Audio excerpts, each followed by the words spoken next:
అన్ని రేగు చెట్లు ఎక్కువగా ఉండేవి గనక దాన్ని బదరీవనం అన్నారు. హిమాలయ పర్వత ప్రాంగణంలో పూర్వం అక్కడంతా ఎక్కువగా రేగు చెట్లు ఉండేవి. రేగు చెట్లు ఉన్న చోట తపస్సు చేస్తే తొందరగా ఈశ్వర కటాక్షం లభిస్తుంది.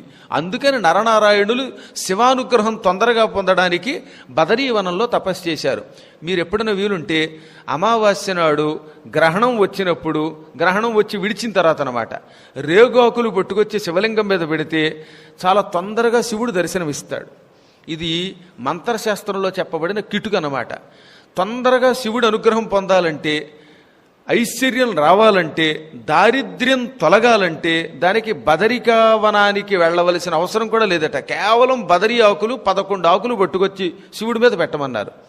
ఆలయంలో మనం స్వయంగా పెట్టలేకపోతే అర్చకుడికి ఇచ్చి 11 ఆకులు ఆయన చేత శివలింగం మీద పెట్టిస్తే దారిద్ర్యం తొలగి తీరుతుంది. ఇది సులభోపాయం. ఉమాసంహితలో పార్వతికి స్వయంగా శివుడు చెప్పాడు. అందుకనే బదరీవనంలో చేరి నరనారాయణులిద్దరూ సైకత లింగాన్ని తయారు చేసి, నేను చెబుతున్నది ఏదో అప్రామాణికమైన మాట కాదు, మళ్ళీ మహాభారతం పంచమ వేదంలో కూడా ద్రోణ పర్వంలో నరనారాయణులిద్దరూ 10,000 సంవత్సరముల పాటు ఇసుకతోటి లింగాన్ని తయారు చేసి పూజించటం వల్ల వాళ్ళకి శివుడు వరం ఇవ్వడం వల్లే వాళ్ళందరికంటే గొప్పవాళ్ళు అయ్యారు ఉంటుంది. చూడండి కావాలంటే ద్రోణ పర్వంలో స్వయంగా చెప్పాడు కృష్ణుడు కూడా ఆ మాట. అశ్వత్థామ శివలింగం బదులు విగ్రహాన్ని తయారు చేసి పూజించాడు. నరనారాయణులు శివలింగాన్ని పూజించారు. వారలు లింగాధిష్టాన ఆరూఢులుగా నొనర్చి అర్చిల్చిరి భవ్యారాధన తత్పరమతులై గౌరీపతి నతుల నియమ కల్పన వెలయన్. నరనారాయణులిద్దరూ లింగాధిష్టానారూఢులుగా నొనర్చి అర్చించిరి. ఈశ్వరుణ్ణి ఒక లింగం తయారు చేసి అందులోకి ఆహ్వానం చేసి పూజించారు. అందువల్లే నరనారాయణులకి శివుడు ఏమని వరం ఇచ్చాడు?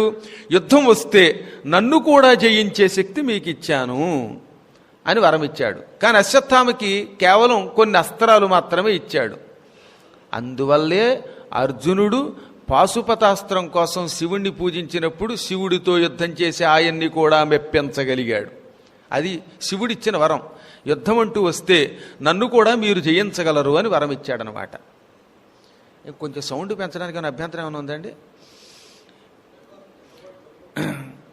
మొత్తం మీద శివలింగార్చన చేస్తే అటువంటి వాడు తొందరగా ఈశ్వర కటాక్షం పొందుతాడు.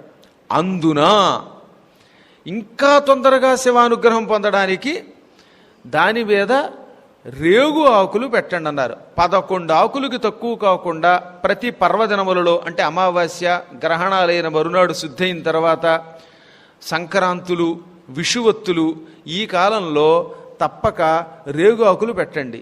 ఎవరికైనా ఇక ఈ దారిద్ర్యం నుంచి ఇక మేము బయటపడలేకపోతున్నాం బాబోయ్ అనే బాధ ఉంటే దానికి ప్రాయశ్చిత్తం అది.